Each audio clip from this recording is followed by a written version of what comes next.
Position change হয়ে যাবে। আমি সেটা বুঝবো কিভাবে? 2 নাম্বার এখানে উপরে আগে দেখতে হবে যে আমার উপরে স্পিডটা দেখেন, আপনি যান, সমস্যা নেই। দেখেন উপরে স্পিডটা কত আছে, উপরে স্পিড আছে আমার 5 তখন আমার এখান থেকে 5 এ ঢুকতে হবে। 5 এ যে স্পিডটা আগে এটা হলো আপনার ব্যাগ স্পিড, একই।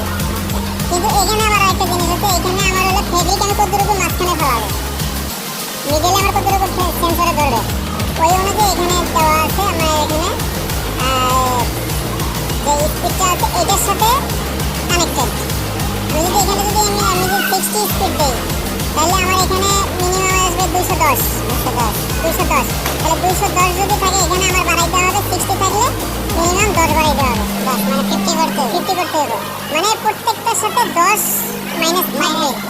মানে আমার এখানে সামনে যদি স্পিড থাকে 60 তাহলে এখানে হতে হবে 50 অথবা 48, মানে 10 ডিসটেন্স 10 20 10 মানে 12 এরকম ডিসটেন্স থাকবে।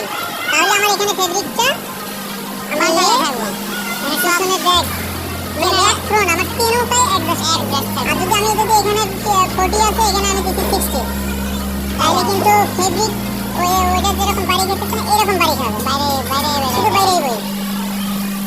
এদের সমস্যা হলো এটাই, আর কিছু না।